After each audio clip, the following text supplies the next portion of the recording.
This episode contains discussions of transphobia, transphobic violence, suicide, and self-harm. Listen at your own discretion. It is Tuesday, the 25th of June, 2024. My name is Pigeon Rose, and this is my song of the day.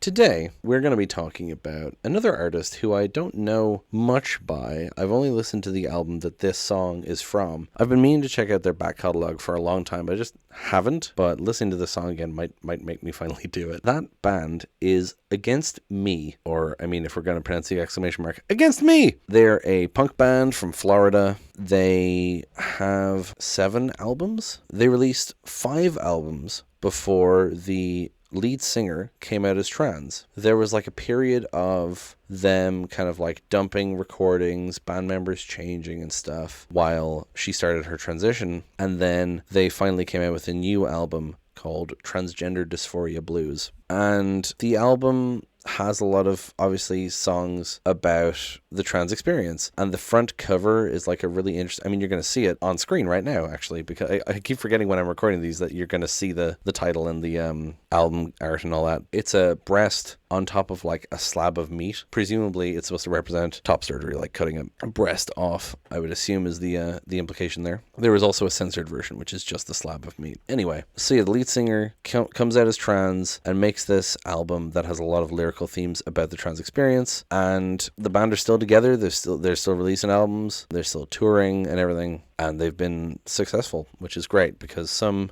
people will, transition and get abandoned, and I'm glad that hasn't happened here. Her name is Laura Jane Grace, by the way. I don't think I've said her name yet. And the song we're talking about in particular is like the big single from the album. It's the one that everyone knows. It's called True Trans Soul Rebel, and it's about kind of the fear of coming out as trans, which is a relatable topic, I'll tell you what. So we're going to listen to it now, and then we're going to come back in a few minutes and talk about it.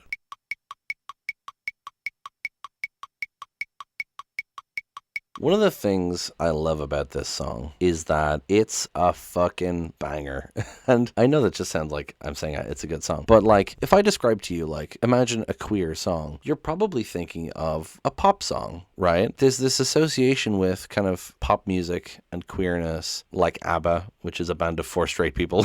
But, or like Lady Gaga or something like that, right? Like it's got this association with like synths and camp and all that sort of stuff, which is fine, obviously.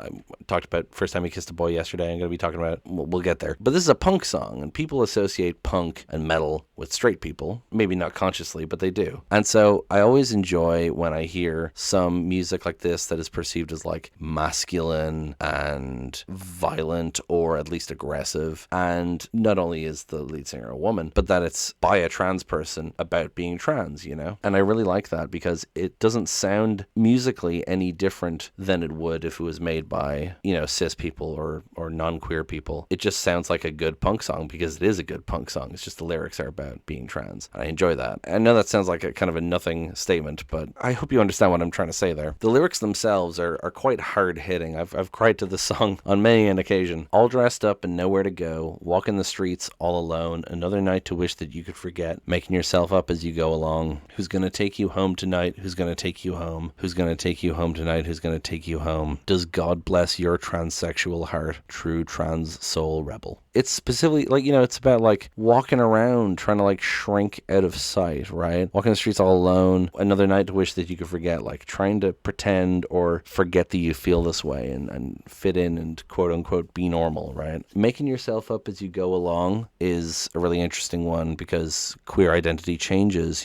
inherently with transness. It is something you do not have gender is something that is there all your life. I'm not saying that. I'm saying that like inherently with transness, you can't know it from birth because then you didn't transition, right? But if you later realize that your gender does not align with your assigned gender at birth, then you transition, you're trans, right? And making yourself up as you go along is it's a great way to sum that up because it does feel like when you decide on what identity suits you, it can feel fake, even though you're actually accepting yourself and you're inventing something for yourself to feel better. It can feel fake, and it feels like you're making things up, right? You're making yourself up as you go along, especially when things change. I first came out as bisexual. I then switched to using pansexual for a while. Then I came out as asexual. Then I came out as agender. Then I came out as aromantic. Like, queer identity changes all the time. And what I just said there, my whole journey was over the course of 12 years, I think. And so it does feel like that because, you know, I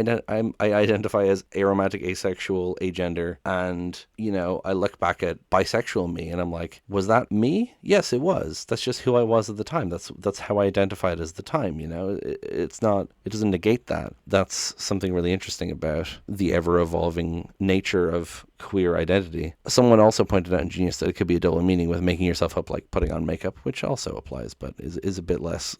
It still applies, especially when you're talking about a trans woman. But anyway, the use of the word transsexual in this song is interesting to me because it's an outdated term. You know, it was used more in regards to when being trans was seen as a fetish. It seems like it's used deliberately here because the album is called Transgender Dysphoria Blues. So obviously she knows that's the term to use. It feels like it's tying into the inherent transphobia in the lyrics, right? Because it's in second person, who's going to take you home tonight. So does God bless your transsexual heart? It feels like she's being harsh to herself on purpose. She's like, oh, who's going to love you? Does God bless you? You know, does God accept you? It feels like she's using that term on purpose there, you know. True trans soul rebel is a hell of a term. And it's an interesting thing to introduce here because it's like, it feels like a strange string of words, but I like the thought of it, you know. True, saying that the gender is, the identity is like valid and correct and true. Trans soul, saying that it's part of you, and rebel because you're fighting against the transphobia. You know, it all combines into a really interesting title and lyric. Then the second verse, yet to be born, you're already dead. You sleep with a gun beside you in bed. Follow it through to the obvious end. Slit your veins wide open, you bleed it out. Now, there is obviously a high suicide rate with queer people, particularly trans people, because of the bigotry in the world and the lack of acceptance in a lot of places. And this idea of sleeping with a gun beside you in bed and slitting your veins wide open and all that, like it's talking about being ready for suicide, to kill yourself, and it's very sad. Obviously, I mean, I don't have much else to say about it. The lyric "yet to be born, you're already dead" is really interesting. Like you haven't come out of the closet, but you feel like you're already dead, right? It feels like pointless. Then we get the chorus again, and then the bridge is, well, you should have been a mother, you should have been a wife, you should have been gone from here years ago, you should be living a different life.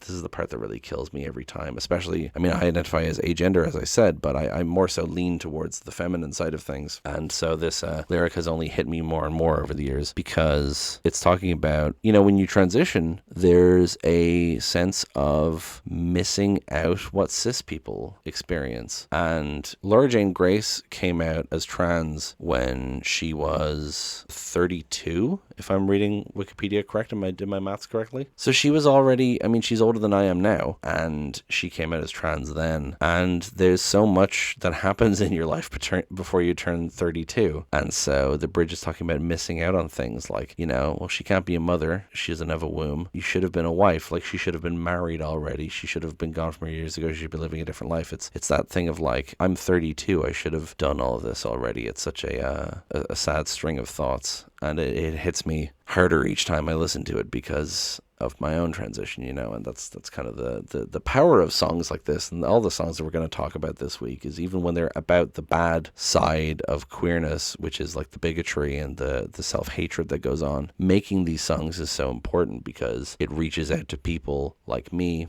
who are experiencing that, and they feel seen, which is so important in media. And when people talk about like, oh, I liked this thing before it was ruined by woke, it's so actively harmful to not want diversity, because talking about topics like queerness, well, usually when they say ruined by woke, they mean that black people exist. But like, you know, in this instance, talking about queerness, whether it's about queer joy or bigotry, is so important because there are queer kids who are going to kill themselves if they don't hear this, you know, if they don't realize there are other people out there like this. And that's why songs like this are so important. And especially when you put it in a punk song, it really drives those lyrics and that message home to you. you. I don't think I have too much else to say about it. I will say that the podcast Welcome to Night Vale, if you've ever listened to it, they feature a different song every episode. Like, it's a fiction podcast done in the style of like a radio station. And so whenever they say, and now the weather, they play a song. This song has been featured as a song on Night Vale. I think, if I remember correctly, I think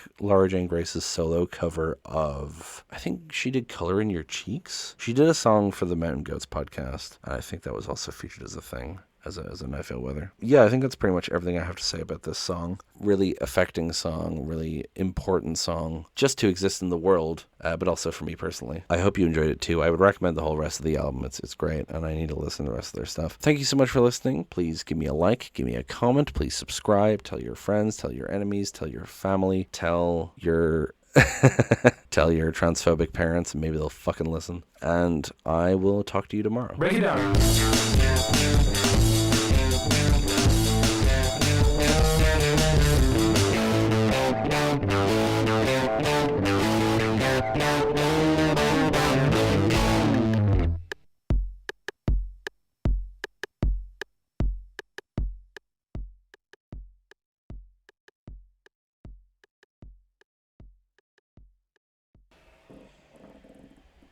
Oh, I don't know if the microphone picked up that fart, but what a time to hit record, huh? True trans soul rebel. Let me tell you, trans soul is hard to say. Fuck you, Laura J. Grace. Fuck you for that.